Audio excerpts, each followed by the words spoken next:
Hey guys, welcome back to the channel. Thank you so much for watching. Today we are doing my 5 worst products of 2018 video. So the reason I'm just doing 5 is because throughout the year I do like really bad product videos. Like I do, you know, the regret buying, disappointing product, whatever. Or if I do like dedicated reviews on video, like on products, then you guys know how I feel about them. So I don't want to just run through and like sum up all of those individual videos. So I thought I'm just going to pick the 5 worst products. I'll link the other videos down below if you want to see more. But these are just like the 5 ones that when you see them, run the other way. They are terrible. And I also want to talk about 2 trends or like things that brands are doing that I want them to stop doing in 2019. So we're gonna get into it. Some of these products, actually all of these products, I don't have anymore. I have decluttered them from my collection because I hated them. But I will put up a picture for you guys so you can see what these products are. The first thing I want to chat about is the LA Colors Cream to Powder Foundation. Oh my gosh, this foundation made your skin look worse. It didn't make it look better. I used it with a brush with the little applicator it came with a beauty sponge. It just made your skin, at least my skin, look worse with it on. And my understanding is foundation is supposed to make your skin look better. So when it makes it look worse, that's a big old no-no in my book anyway. It was dry, it was patchy, it didn't blend, it didn't cover. It was terrible. I love a lot of LA Colors products. I've done a top 10 LA Colors video that was actually very well received, but this one, oh, horrible. Okay, the next one is the Becca Hydra Set. Now, I don't know if this set is available anymore, but the individual products are. It comes with a Hydra setting powder, and then it comes with a little mini matte, Ever Matte primer. The primer I absolutely hated because it did that thing where, now some matte primers do this, but some of the ones at the drugstores that I love, they don't do this. So I'm not going to pay a Becca price for a primer that sucks more than a drugstore one. And drugstore ones are better. Like, I'm not doing that. So it did that thing where when you put it on, it looks like it has texture, you know, like this, where you put the primer is a different texture than where the rest of your skin is. And that is just terrible. And plus, it was kind of sticky and it didn't really keep me matte at all. So that primer is just a big old no-no. And then the Hydra Mist Powder.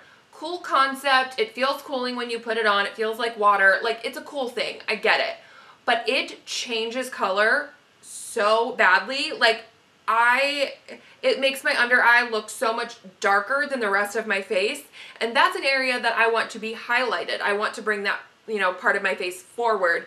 And it did the complete opposite. Like, it was absolutely horrible.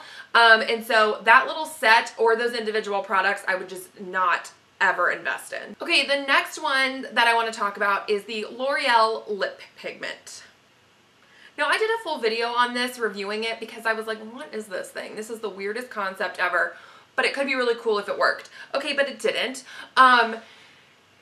Okay, so it's a pigment that it would like turn into a cream. I get it, it's cool. One, way, way, way overpriced. I think at Ulta, these were like $15.99, $16.99, like it was ridiculous. 2, it was so messy to use. Like, you couldn't get a precise line at all. Like, even with a lip liner, because you had to use your finger because that's how the product worked, which is fine. Like, I get it that sometimes, you know, you use your finger to apply lip products, but you can't get a precise line like that at all. And it was very patchy. So the pigment would cling to some parts of your lips more than others. And then when you would try to even it out, it would like rub away. And so your lips ended up looking just like really, really patchy throughout the day. And just like right after application even, it looked really patchy. So that was just a huge no for me. Okay, the next product is actually a face product, and it is the Essence Chrome Blushes. I loved the Essence Satin Touch blushes. I like a lot of Essence products, but these I hated because of how metallic they were. They were not just like a shimmery blush or even like a blush topper kind of highlighty product. They were metallic. So they looked like metal. So it was very like, it would accentuate all of my pores, all of my texture, everything I didn't want to be accentuated, these blushes would do that. Now I get it, some people really like a good, like really intense shimmer blush. I just don't like that look at all. I like a shimmery blush, but a metallic blush, that's a different story. And I wasn't even a huge fan of the colors that they put out. One of them was kind of like a purpley taupe color, which I thought was kind of interesting. And then one was more of like a peachy reddish kind of color. And I just didn't think they were very flattering blush shades, at least in my opinion. And the finish was just way too much. It just accentuated everything that I didn't want to. Okay, my fifth and final product is actually from Flower Beauty, another brand that I really love, but their Wanderlust eyeshadow palette in Midnight in Manhattan, I think, or is it Midnight to Manhattan? I don't know. Oh wait, now it just says New York as the name. Okay, so the New York one. Ooh. Oh my gosh, this I really didn't like because of how much fallout there was. Oh my gosh, these, in the pan, they looked sparkly and they looked beautiful. But when you applied them on your eyes, even with a glitter glue, there would be fallout like crazy. I would have sparkles all down my face. And that is not a look that I want. I just want the eyeshadow to stay where I put it. And these did not do that. You also only got like one matte shade in the palette. And I get it, it's a smaller palette. Okay, that's fine, whatever. But also the shades were a lot of like duochrome, which is cool. But like when that's a whole palette, that's just not something that I wear a lot. And the fallout and the chunkiness of the shimmers and the glitters, it was just absolutely terrible. That like, they even make like a liquid glitter now that I think is so much better. Definitely go by that. But this eyeshadow palette, just run from.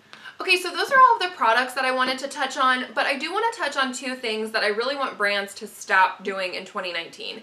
And the first one is so many releases. I know I'm not the only one who has talked about this and ranted about this, but I just think that it gets overwhelming. And for people who love makeup like myself, don't get me wrong, like give me it all. I love it so much. But I even feel like, oh my gosh, like reviewing, it's just so much. You're like, you just constantly have to be getting new products that it doesn't take the fun out of it, but kind of like it's just a lot and it's really overwhelming. And I just think if it's overwhelming for me, someone who has a lot of makeup, who does this on the side, who loves makeup so much, it has to be overwhelming for the everyday consumer that goes into an Ulta and it's just like exploding with new things. It's like, it's just a lot. And I feel like it doesn't allow us to really invest in love products anymore because, okay, I really love this. Oh, a new one's out. What's this? Is this better? Oh, I love that. Oh, a new one's out. Is this better? Like, it's just a lot. And it's not even that like brands are releasing, like, you know, like Urban Decay releases something, then Too Faced does. You know, it's like they are releasing brands, like releasing things monthly. Like Too Faced, I feel like it's a new collection. Urban Decay, I feel like it's a new collection every month. Like, it's just a lot of product that I just don't think is really necessary because it's not allowing us to really invest and make up our minds about the products that that have already been released. So that is just something that I would like to see slow down a little bit in 2019. And then another thing that I feel really passionately about that I haven't really talked about a ton here on my channel. I think I made a comment in the Wet n Wild Liquid Catsuit video I did, but it is using sexual profanity type of names for products. I know in that Wet n Wild video I talked about it because one of the lip colors was called Send Nudes. And that is just, in my eyes, I would not feel comfortable if I had a teenage daughter and she was really into makeup or she wanted to go buy a product. I would not feel okay with her using a product. I don't even feel okay with it. Using a product and then people are like, what color is that? And I'm like, oh, it's Send Nudes. Like, that is not okay. That is not something that we should be promoting to women, to men, to young people. Like, I just don't think that's a good thing to be promoting. And I know NARS has been really kind of known for using like sexual terms for their products. Like their blush is called Orgasm. They have a lip color called something Control. It starts with a P, ends with a Y, Control. I just think that in a way our society is becoming very well aware of like sexual harassment, sexual assault, things like that. But then the makeup industry, we're using terms like glow job for masks. We're using Better Than Sex for mascara. Which that's been around for a long time. And I don't even like to promote those products because I feel icky doing it. And not because I'm a prude. Don't get me wrong. I am not. If you guys know me in my real life, you know I love a good, like, that's what she said joke. I love a good, like, dirty joke. But I think when it comes to a business standpoint and a product standpoint, I don't want to be promoting things that are inappropriate, especially for young people. I don't want to be promoting sending nudes to each other. I don't want to be promoting blowjobs. I don't want to be promoting any of that. Like, that is just something that I would really like to see the makeup industry move away from. I get it. Apparently sex sells. But in my mind, it doesn't. Because if a product has that, like the reason I even bought that Wet n Wild thing, I was really tempted to not even buy that shade. But I wanted to show you guys the full collection and the like lip swatches of the entire collection. So I did. But I can't even wear that on Instagram because I get a bounce back that I have inappropriate content on my page. So I will probably declutter that shade. I don't like to buy other things that have sexual names, and I just really, really want the makeup industry to stop doing that because there are young people that are impressionable, that are buying their products, that want to be accepted by their friends, and when they feel like it's okay and we make it normal that blowjobs and sending nudes is normal, I don't like it. So that is something that I really want to just go away in 2019. All right, you guys, that is it for this video. Thank you so much for watching and just hanging with me through my rants. I know that I probably didn't come off like super positive in this video because it was obviously like a worst video. But I do have my favorites also up, so I will link all of those for you guys. Thanks for hanging out with me this week. Have an awesome Christmas. I will be back after Christmas. So I usually try to upload Tuesday, Thursday, Saturday, but this week I'm going to do it on Wednesday because Christmas is on Tuesday and I just want everyone to take some time and be with their family. So I will be uploading a new drugstore product video that I actually just filmed before this on Wednesday. So don't forget to subscribe so you don't miss that video. Thank you again for watching. Have an awesome day, and I will catch you guys on my next video. Bye!